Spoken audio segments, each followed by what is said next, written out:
Hi, we're here today. I'm Kimberly Valentine, the Director of Legacy Gifts at the LA Philharmonic and a board member here at CGP. We're going to be talking today with my colleague Dave Stokely. He's the Legacy Giving Officer at the Cleveland Symphony Orchestra. And what we're going to talk about is a phenomenal gift that the orchestra received that was a surprise bequest in the amount of $9.3 million. So Dave, I'd love it if you would share with us just the story of Dr. Tabor and how that affected you. Yeah, so, I mean, the really interesting part, first of all, is that this was totally unexpected. I mean, this came out of the blue. We had no idea. She was a member of our Heritage Society because she had created a gift annuity with the orchestra years before, but we had no idea that we were in her estate plan. And so she was someone that just wanted to give for the sake of giving. She wasn't there for the recognition or the glory or anything like that. And so that's really kind of how our relationship had been with her, before all this too. So if you can, how long was she actively giving to the organization? What kind of length of relationship was there? Well, she'd been giving to the orchestra for a really long time. I think the gift annuity was established in 2001, and she'd been giving for years before that. So she was definitely a long-time supporter of the orchestra. And, we knew who she was. She was a friend of the orchestra, but again, just not as big as she was going to make for you. Yeah, right. Yeah, that's really, really great.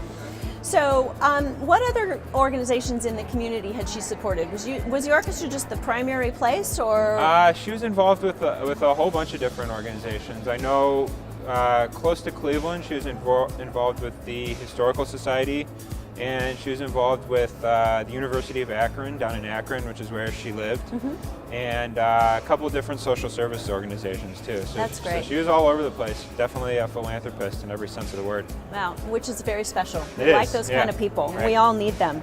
So I wonder if you could give us a little bit more detail on the gift itself.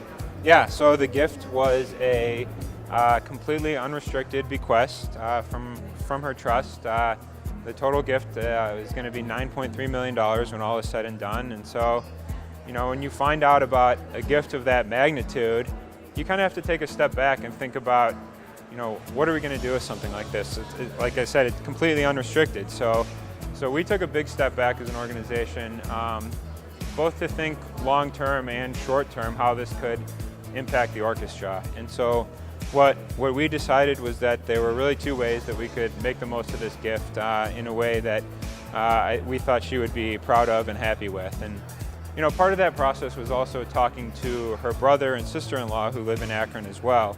So we connected with them, spent a lot of time with them, learning more about Jean, obviously, because like I said, she was kind of a quiet giver. So we learned more about her and why she loved the orchestra and how important she thought it was to Cleveland. And they basically said what we had already pretty much known, is that she just wanted to help the orchestra. And so what we decided is that we had some ways we could satisfy long-term obligations to our musicians, so we put a portion of the gift to that, and then the rest of the gift went to supporting some various operational initiatives that we've been working on. That's really great. I think that represents a couple of really important things about creating relationships. The stewardship of the family afterwards was really important, sounds like. It was, yeah. In terms of building goodwill for you.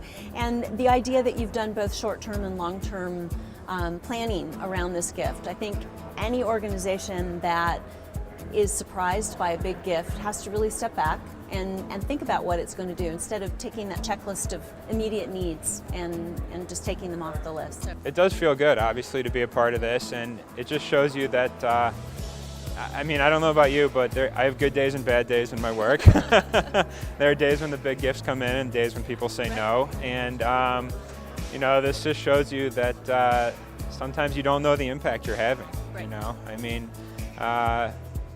like I said, Jean was very supportive of the orchestra, but she never mentioned any of this to us. Interestingly, we had another gift come in this year that didn't get the press, but we received a $944,000 bequest from a man who had never ever made a gift to the orchestra in his life. Wow. And so for me, it just underscores the importance of treating everyone like they're a major donor, and spreading your message and the impact of your organization as far and wide as you possibly can. Because you never know who's hearing it, you never know who wants to be a part of it.